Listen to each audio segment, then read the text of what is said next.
जोहार झारखंड, जय झारखंड। साथियों, 2024 विधानसभा चुनाव का परिणाम सबके सामने आ चुका है।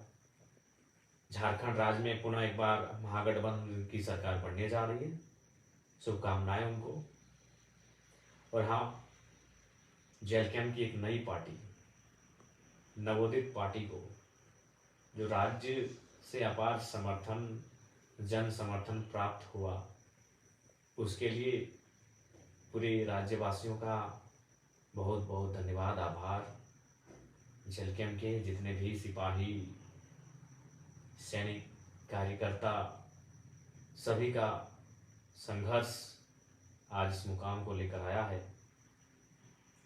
हालांकि आशाएं बहुत सारी थी और बिल्कुल वो दिखा भी, लेकिन वो क्या कहते हैं ना, हम लोग 2 साल की पार्टी हैं, अनुभव की थोड़ी सी कमी रही, लेकिन उसके बावजूद जो परिणाम हम लोग लेकर आए हैं आसान नहीं है। ये फर्स्ट जनरेशन पॉलिटिक्स है। फर्स्ट जनरेशन पॉलिटिक्स झारखंड में, पूरे भारत में ऐसा इतिहास नहीं मिलेगा। विधायक हमारी पार्टी से कितने बने वो मायने है, उससे कई ज़्यादा मायने हैं कि हमारी पार्टी को पूरे राज्य में समर्थन कैसा मिला, अच्छा समर्थन मिला। इसके लिए सभी का आभार करते हैं, धन्यवाद करते हैं। हालांकि अगर व्यक्तिगत हमें निजी तौर पे पूछा जाए तो विधायक बनने के बाद जो मेरा व्यवहार है वही विधायक बनने से पहले भी हमारा वही व्यवहार था। यानी विशेष कुछ परिवर्तन नहीं आया है, क्योंकि बीते 3 साल तो हम लोग ऐसे ही बिना पद के पावर में जी रहे थे। अपने निडरता से, अपने एग्रेशन से लोगों के काम निकाल लेते थे, तो लोगों का काम बना देते थे। लेकिन खैर, ये कि संवैधानिक पद होता है, हमें लगता है कि ये फीलिंग तभी आएगी जब सदन के अंदर जाकर अपने बातों को रखेंगे, अपनी ओथ सेरेमनी में, शपथ समारोह में भाग लेंगे, तब शायद फीलिंग हो कि हाँ विधायक बने हैं। लेकिन दिल से कहें तो अभी तक वो फीलिंग ही नहीं हो रहा है कि चलो भाई कुछ एक अचीवमेंट, एक गांव का लड़का, एक गरीब किसान 2 साल पहले जिसको कोई जानता नहीं था, बहुत गरीब से गरीब, आप जितना सोच सकते हैं, उस घर का लड़का आज विधायक बन चुका है। ये फीलिंग जरा भी नहीं हो रहा है। पता नहीं कोई क्या कारण है, मुझे नहीं आइडिया। शायद 3 सालों का वो अन्याय, जुल्म लोगों का देखना, स्टूडेंट के साथ गलत होते हुए देखना, इन सारी चीज़ों से जो व्यक्तिगत एक इच्छा होती है वो कहीं ना कहीं समाप्त हो गई है। लेकिन हाँ, विधायक बनना क्यों, सरकार में आना क्यों, राज्य की कल्याण के लिए। अगर निजी होता तो कम से कम, भले चुनाव में हम लोग ज़्यादा सीट नहीं लाए, लेकिन व्यक्तिगत तौर पर तक खुशी होनी चाहिए थी। खैर, जो भी हो, राज्य की जनता का बहुत बहुत आभार, बहुत बहुत आभार। बहुत अच्छा वोट हमें प्राप्त हुआ। चाहे कोल्हान का जुगसलाई हो, ईचागढ़ हो, सरायकेला हो, खरसवां हो, ये 4 सीटें बहुत जबरदस्त रही। उसके अलावे जो सीटें रही उनको भी धन्यवाद। अगर आप दक्षिणी छोटानागपुर की बात करें तो तमाड़ में अच्छा खासा वोट रहा, सिल्ली में अच्छा खासा वोट रहा, कांके और खिजरी में भी, यानी दक्षिणी में भी 4 सीटें बहुत लाजवाब रही। उसके अलावा बाकी सीटों पे हम लोग अच्छा किए। आप अगर बाकी उसके बाद उत्तरी छोटानागपुर, जो हम लोग का स्ट्रॉन्ग जोन, जहाँ हम लोगों ने डुमरी तो कर विजय फतह किया, उसके अलावे टुंडी में 45,000 के आसपास, गोमिया में 60,000 के आसपास, रामगढ़ और मांडू में 70,000। बहुत ही सरप्राइजिंग विनिंग है। हम लोग तो माने जाते कि वो सीट विनिंग है हमारी, उस सीट को विन करेंगे। चंदन क्यारी में दूसरा स्थान, तो ऐसे सिंदरी में भी 36,000 के आसपास। तो ओवरऑल बहुत अच्छा फीडबैक। पहला चुनाव, फर्स्ट अटेम्प्ट चुनाव, प्लस युवाओं की टीम, नए लड़के, कभी पॉलिटिक्स किए नहीं है, अगर किए नहीं तो कार्यकर्ता की हैसियत से किए हैं। एक किंग मेकर, एक नेतृत्वकर्ता की हैसियत से, जो लड़के कभी पॉलिटिक्स किए नहीं हो, जो बहनें, वो जो महिलाएं, वो हमारी राजनीतिक दल में सम्मिलित हैं, उसके बाद भी इतना अच्छा प्रदर्शन, ये बहुत सुनहरा। और मैं बैरमो भूल रहा था, 60,000 बैरमो। हालांकि बैरमो की तमाम जनता का बहुत आभार। बहुत प्यार मिला। हालांकि मलाल तो रहा, असल फतह तो करने का उद्देश्य बहरमो ही था। लेकिन हम भी तो कोई 30 मार का थोड़ी है। एक दिन का कार्यक्रम दिए थे, एक ही सभा हम बहरमो में किए, हमारी हार का कारण वही रहा। 18 तारीख की शाम को अभी कितना प्लानिंग किया गया कि हमको वहाँ नहीं जाने दिया जाए, बैरमो एंट्री नहीं हो मेरा। काश अगर बैरमो में हम जिस प्रकार डुमरी में हम शायद एक एक पंचायत तक एंट्री किए थे, डुमरी में 70 का 70 पंचायत एंट्री किए थे, तो उसी प्रकार अगर बैरमो का सारा पंचायत, जरेडी का 17, पेट्रोबार का 10, बैरमो का 19, चंद्रपुरा का 14, नगर में जो वार्ड है अगर सारा को विजिट कर लेते हैं तो हमें विश्वास है चुनाव हमारे पक्ष में होता और शायद 7,000 10,000 से चुनाव हम जीत जा गए होते हैं। लेकिन समय का अभाव था और हमने बैरमो के चुनाव को कार्यकर्ताओं पे ही छोड़ दिया था, जो कि अंतिम समय में निर्णय लिया था बैरमो चुनाव लड़ने का। अगर मेरी दिली इच्छा कही जाए और मेरा अगर निजी मत तो मैं पुनः दोहराऊंगा, मेरी इच्छा मांडू और गोमिया थी। गोमिया इसलिए थी कि गोमिया में हम लोग फर्स्ट थे, और कोई भी अगर अगर हम अपना निजी स्वार्थ देखते हैं तो शायद हम गोमिया को चुनते हैं। लेकिन मेरी लड़ाई आउटसाइडर्स, माफिया, आउटसाइडर्स पूंजीपति, आउटसाइडर्स दबंग किस्म के लोग जो झारखंड की राजनीति को कब्जा कर रहे हैं, उनसे भी तो मेरी लड़ाई है। और बैरमो में वो तो फिट था, दोनों आउटसाइडर्स दबंग नेता जिन्होंने केवल शोषण और जुल्म किया था झारखंडियों पे, तो वहां लड़ना मेरी वैचारिक लड़ाई थी। मैं बैरमो को छोड़ नहीं सकता था, बैरमो से मैं भाग नहीं सकता था, जबकि मुझे भी मालूम है कि उस सीट संकट में ये डेंजर सीट है। डेंजर सीट इसलिए है कि लोकसभा के चुनाव में बैरमो से मुझे 53,000 वोट मिले थे, मैं तीसरे नंबर पे था, सबसे पीछे था टॉप में। द टॉप जो 3 लीडर थे उनमें सबसे पीछे था, नीचे था। लेकिन फिर मैंने साहस किया, क्योंकि ये टाइगर का जिगरा है भाई, वो हार जीत से ऊपर की सोचता है। मैं बैरमो में इसीलिए कूदा था कि मेरा मानना है कि बैरमो जहाँ सीसीएल है, जहाँ बीसी आउटसोर्सिंग है, जहाँ डीबीसी है, तमाम योजनाएं हैं, वहाँ मैं आऊँगा तो आर्थिक न्याय की बात करूँगा। खैर बैरमो हार के भी मैं डुमरी में ही जीत के मैं देख लूंगा बैरमो को, टेंशन मत लीजिए। लेकिन अगर मैं बैरमो में आता, जैसे अभी अनूप सिंह मिस्टर जीत गए हैं, शुभकामनाएं उनको, वैचारिक मतभेद है, कल भी रहेगा, लेकिन जो जनादेश है उसको तो सुनना होगा, उसको स्वागत करना होगा। तो अनूप सिंह जी को हमारी ओर से बधाई रहेगी, लेकिन आप भी जानते हो क्या करेंगे। डीओ उनके भाई को, रैक उनके जीजा जी को, ट्रांसपोर्टिंग उनके साले साहब को, बहुनई को, जीजा को, साला को, भाई को। इसके अलावा अनूप सिंह जी कुछ विशेष आगे सोचेंगे नहीं। पूंजीवादी सोच के व्यक्ति हैं, साम्राज्यवादी सोच के व्यक्ति हैं, राजशाही सोच के व्यक्ति हैं, लेकिन फिर भी बैरमो के लोगों को जो भी उन्होंने निर्णय लिया है उसका भी स्वागत है। लेकिन हाँ, अगर ये आपका टाइगर जीत जाता है तो फिर बैरमो से ही झारखंड को अगर तब्दील नहीं करते तो फिर हम बेकार करते हैं। अगर हम जीत के आते हैं तो बैरमो में जितने भी वर्ग समुदाय के रहने वाले लोग हैं, हर एक वर्ग तक पहुंच पहुंच कर कम से कम एक एक व्यक्ति को तो जरूर लेके आते हैं। अनूप सिंह जी जीत गए हैं, उनकी बिरादरी के बाहर शायद ही कोई व्यक्ति आपको डीओ में, ट्रांसपोर्टिंग में दिख जाएगा। दिख जाए तो अच्छी बात है और गनीमत है। अगर हम जीत जाते हैं तो एक एक समाज के व्यक्ति को वहाँ खोज के लेके आते हैं, क्योंकि आर्थिक न्याय का मतलब ही होता है हर एक समाज, हर एक तबका के पास आर्थिक स्थिति सक्षम होना। तो खैर जो जीत गई सो बात गई, लेकिन बैरमो के तमाम साथियों का बहुत बहुत धन्यवाद कि हमने एक दिन कार्यक्रम दिया और अपने वोट 60,000 तक पहुंचा दिए। बहुत बड़ी बात है, जीत है। बैरमो में हम अपना फ्यूचर देखेंगे, है फ्यूचर हमारा।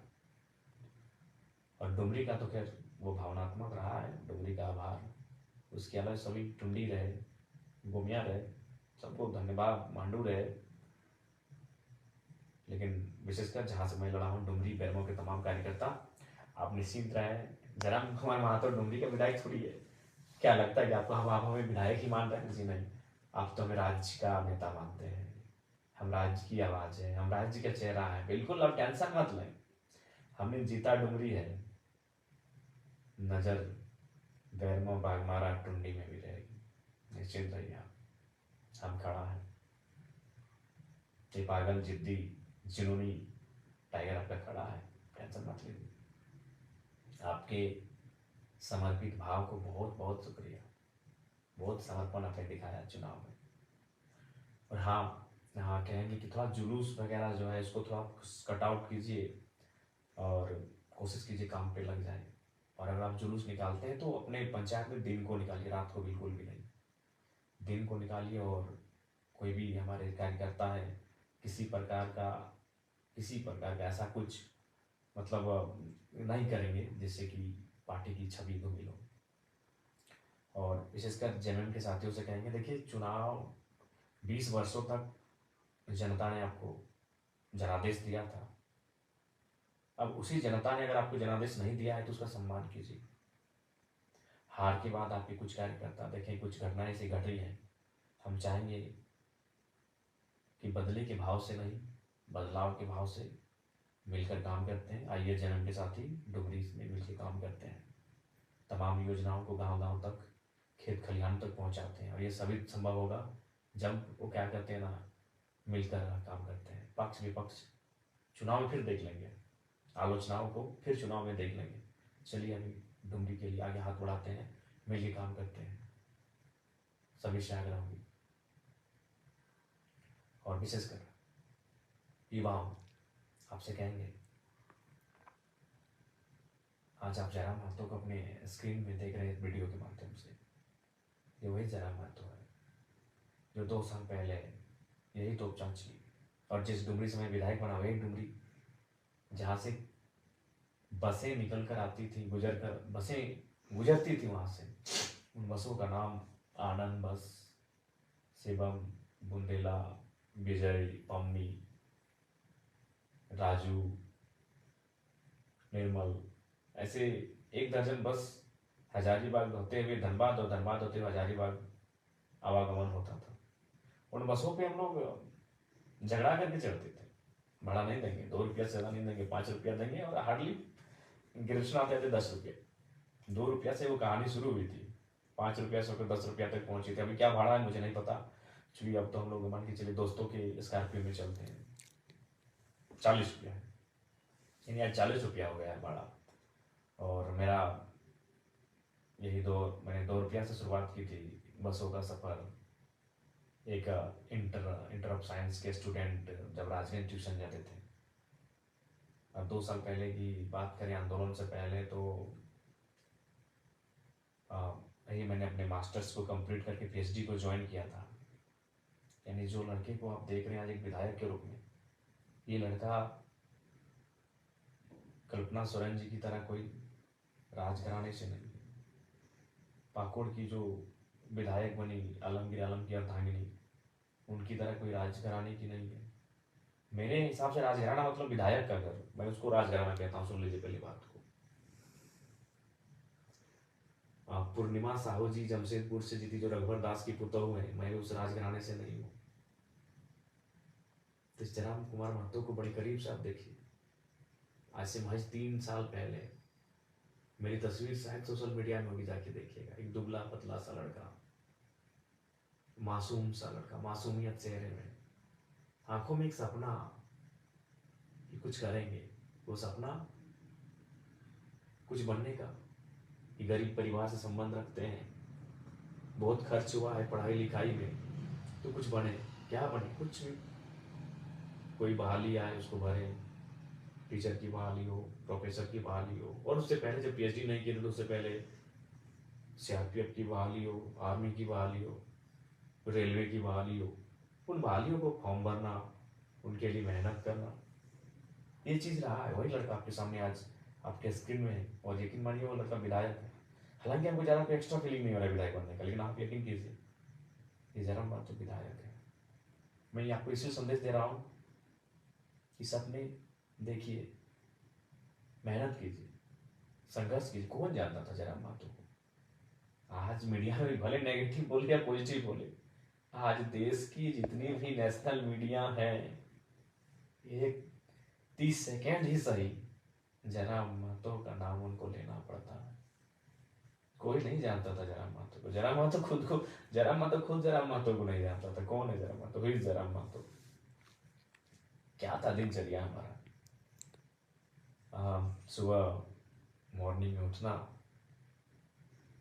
घर से 600-700 मीटर दूरी में मैदान फुटबॉल का, वहाँ दोस्तों के साथ आकर सुबह वही बैठकर डिस्कशन, वहाँ से जोरिया तक जाना, जोरिया में फिर नहाना धोना और बसों में बैठकर फिर कॉलेज तक पहुँचना, फिर कॉलेज से रिटर्न आना,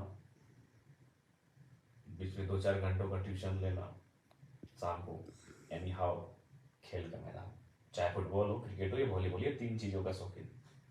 एनी हाउ कुछ भी हो जाए, मौसम खराब हो कोई मतलब नहीं, 2-3 घंटा खेल के मैदान में, फिर रात को ट्यूशन, सेल्फ स्टडी, फिर सुबह फिर एक दौर आया जब मास्टर ऑफ आर्ट्स यानी एमए की परीक्षा को मैंने इंग्लिश लिटरेचर से प्रथम श्रेणी से उत्तीर्ण किया पीके रॉय मेमोरियल कॉलेज से। तो एक दिन की घटना है, मैं नहाने के लिए जोरिया जा रहा था। जोरिया जिसको आप छोटी नदी कह सकते हैं, अगर आप सभी नहीं समझे कि जोरिया का क्या मतलब है, तो छोटी नाला नदी कह सकते हैं। तो वहाँ कुछ हमारे बगल में जो एक सरकारी +2 हाई स्कूल है, बच्चे क्लास को छोड़ के बाहर बैठे थे। तो बच्चों को तो पहले हमने चूंकि पकड़ा उनको अपने साथियों के साथ, उनको पकड़ के प्रिंसिपल के पास हम लोग कंप्लेंट करने के लिए गए कि सर क्या हो रहा है, स्कूल का टाइम है, आपके बच्चे जोरिया के किनारे घाट में बैठे हैं नदी के सामने। तो प्रिंसिपल साहब ने बड़ी मार्मिक बात कही कि जरा बाबू, सरकारी विद्यालयों की व्यवस्था ऐसी है कि शिक्षक की कमी है और हम लोग मेंटेन नहीं कर पाते हैं। तो बातों बातों में उन्होंने कहा कि आप भी तो सुने इसी साल एमए पास किए हैं, तो एक काम कीजिए, जब आप एमए पास किए हैं और जाहिर सी बात है आप कंपटीशन वगैरह की तैयारी करेंगे, नौकरी पाने की तैयारी करेंगे, तो जब तक वो नहीं होता है तब तक आपसे अनुरोध है कि 2 घंटा आप हमारे स्कूल में क्लास ले लीजिए। हम गए थे शिकायत करने के लिए कुछ बच्चों का कि बाहर भाग के आए हैं स्कूल के टाइम में, और हमें क्या, हमें उल्टा प्रिंसिपल ने कहा कि आप पढ़े लिखे हैं तो 2 घंटा पढ़ा दीजिए। बोला ठीक है सर, पर उन्होंने कहा कि ठीक है, लेकिन आप कंडीशन है कि आप एक आवेदन लिख के दीजिए और अपना जो सारा सर्टिफिकेट्स एमए का, बीए का, इंटर का और मैट्रिक का सर्टिफिकेट इंक्लूड करके कि हम भाई निःशुल्क शिक्षा देंगे, भविष्य में आप किसी प्रकार का दावा नहीं करेंगे। बोले ठीक है सर। हम गए थे भाई शिकायत करने, अब तो हम खुद प्रिंसिपल महोदय की बातों में, अब बात भी ऐसा विषय उन्होंने कह दिया कि पढ़े लिखे हैं। तो फिर हमने कहा ठीक है, तो वो शायद सितंबर का महीना था, 2017 का टाइम था। हमने उसी साल जुलाई अगस्त में मास्टर ऑफ आर्ट्स को कंप्लीट किया था। और जब गए क्लास लेने के लिए, तो पहला ही दिन जो माहौल क्रिएट हुआ, जो कि आप भी जानते हैं कि पूरे राज्य ने मेरे भाषणों को सुना। तो लीडर और लेक्चरर में एक क्वालिटी समान होती है कि जब वो अगर बेहतरीन लेक्चरर हो, बेहतरीन लीडर हो, तो जब वो बोलता है तो लोग सुनते हैं। तो वही क्लास में ही मेरे साथ हुआ। जब मैं बच्चों को पढ़ाने लगा, जब मैं उनको एक्सप्लेन करके समझाने लगा, तो पूरा क्लास सन्नाटा, शांत और सुनने लगे। तो इससे क्या हुआ कि डिमांड्स बढ़ गई और प्रिंसिपल ने रिक्वेस्ट किया कि नहीं, हम तो आपको ऐसे ही बोले थे कि भाई टीचर की कमी है, लेकिन अब आपसे रिक्वेस्ट होगा जब तक आप कुछ बनते नहीं है, कुछ करते नहीं अपने लिए, तो 1-2 घंटा पर डे निकाल के यहाँ बच्चों को पढ़ा दीजिए। वो सिलसिला चलता गया चलता गया और 4 साल बीत गए। यकीन मानिए 4 साल। एक एमए का लड़का, गरीब का घर का लड़का, जिसको ठीक से मेंटेन नहीं होता है, वो फ्री में पढ़ा रहा है। कहाँ हाई स्कूल में फ्री, निःशुल्क शिक्षा दान दे रहा है। कई बच्चे हमारे पास आए हैं कि सर आप अच्छा क्लास लेते हैं तो हम लोग ट्यूशन पढ़ना चाहते हैं। हमने कहा नहीं यार, टाइम कहाँ है हमारे पास ट्यूशन का, एक तो तुम लोग स्कूल में पढ़ाते हैं, फिर ट्यूशन बोलोगे, हमको खुद पीएचडी कर रहे हैं, हमको कॉलेज वगैरह जाना होता है, और हाँ ये शाम को ट्यूशन वगैरह नहीं। मेरी एक आदत हमेशा रही है, शाम को ट्यूशन नहीं भैया। क्यों? खेल का मैदान 2-3 घंटा में क्रिकेट लंबा चौड़ा चौका छक्का उड़ाइए, फुटबॉल में किक लगाइए और वॉलीबॉल का पंच लगाइए। तो वहाँ कंप्रोमाइज नहीं था ये चीजें। तो फिर अचानक 2021 17 से 21 तक मैंने लगातार निःशुल्क बच्चों को पढ़ाया टीपी हाई स्कूल। आज भी बच्चे जो मेरे पढ़े लिखे हैं उनसे कभी बातचीत हो तब बातचीत कीजिएगा। बड़ा मेमोरेबल 4 साल रहा है, बहुत मेहनत से मैंने पढ़ाया, फ्री में पढ़ाया, 1 भी रुपया नहीं। किस टाइम बेरोजगारी का दौर, एमए पास किया हुआ लड़का जब नौकरी की तलाश करता है, 2 पैसे कमाने की सोचता है, और मैंने फ्री पढ़ाया क्योंकि मेरा नेचर शुरू से गजब का रहा है। आज वही नेचर कारण में विदाई हूँ। तो फिर क्या हुआ, 2021 का टाइम आता है, 4 साल के बाद झारखंड में एक मूवमेंट आ जाता है। मैं वहाँ जाता हूँ, मैं भाषण देता हूँ और अचानक मैं हाईलाइट हो जाता हूँ। फिर मेरा वो स्कूल में पढ़ाई छूट गया, वहाँ जो बच्चों को पढ़ाता था। मेरी पीएचडी भी काफ़ी स्लो हो गई, बहुत स्लो हो गई मेरी पीएचडी। और फिर इस मूवमेंट में मैं अपने आप को झोंकता हूँ, फिर लगातार सभा, भाषण, और 2000 सभा को मैं मतलब एक बेहतरीन सभा मैंने 2000 किया है। अगर ऐसे कहेंगे नुक्कड़ सभा तो 3000 चले गए होंगे। और आज झारखंड राज्य के चेहरे के रूप में आपके सामने हूँ। 2 साल पहले मैं कुछ नहीं था। मेरे गांव के शायद सभी लोग मुझे ना पहचानते हो, सच कह रहे हैं। मेरे गांव के शायद सभी लोग मुझे नहीं पहचानते हैं, हाँ। लेकिन आज दिल्ली में इस लड़के की चर्चा हो रही है। इसलिए मैं आपको ये कह रहा हूँ, मैं अपनी तारीफ नहीं कर रहा हूँ, मैं इसलिए आपको कह रहा हूँ कि भी सपने देखिए। जो युवा कहते थे I hate politics, I hate politics, यकीन मानिए जयराम महतो के आने के बाद, जयराम महतो की विधायक बनने के बाद शायद वो कहेंगे आई लव पॉलिटिक्स। और करना होगा, पॉलिटिक्स से लव करना चाहिए, क्योंकि अगर आप पॉलिटिक्स से लव नहीं करते ना, तो सोच लीजिए आप देश से भी लव नहीं करते। क्यों मालूम है ना? आपका देश पॉलिटिकल है। आपका देश इंडिया जो है वो पॉलिटिकल कंट्री है। बिना पॉलिटिक्स से कुछ काम नहीं होगा। पॉलिटिक्स मतलब क्या? देश चलाने के लिए नियम चाहिए। नियम कौन बनाते हैं? पॉलिटिशियन। तो जो लोग कहते हैं आई हेट पॉलिटिक्स, मतलब वो अपने देश से हेट करते हैं, कॉन्स्टिट्यूशन से हेट करते हैं, इसका मतलब। तो इसलिए आई हेट पॉलिटिक्स करने वाले युवा शायद जयराम महतो को देखकर अब आई लव पॉलिटिक्स की गाथा आवाज को बुलंद करेंगे। ठीक है, सपने बड़े रखिए, सपनों को पूरा करने के लिए पागल हो जाइए, जैसे आज हमने। बिल्कुल पागलपंथी की हद है। कभी करीब से देखिएगा हमारे आंखों को, हमारे इस चेहरे को। बहुत झेला है इन 3 सालों को हमने, खासकर ये जो 40 दिन पार हुआ ना साथी, क्या बताएं, बहुत झेला है। सपने देखिए, मेहनत कीजिए उसे पूरा करने के लिए। आज जीत हार छोड़िए, आज चर्चा का विषय अगर है तो संघर्ष के कारण है। इसलिए आप सभी से आग्रह है, मेहनत कीजिए। पुनः डुमरी और बैरमो को धन्यवाद, क्योंकि मैं वहां से स्वयं प्रत्याशी था। बाकी तमाम झारखंड को धन्यवाद, क्योंकि मेरी पार्टी के तमाम जो कैंडिडेट्स रहे उनको बहुत जोरदार समर्थन मिला। सबको धन्यवाद। जोहार, नमस्कार, आदाब, जय हिंद, जय भारत, जय झारखंड। और बस यही कहेंगे, सबका शुक्रिया। मिल के काम करते हैं। जय वालों को भी कहेंगे, ये आपसी मनमुटाव को छोड़िए। 20 साल आपने संभाला, अब अगर जनता ने मौका दिया है तो चलिए साथ चलते हैं। सबको जोहार।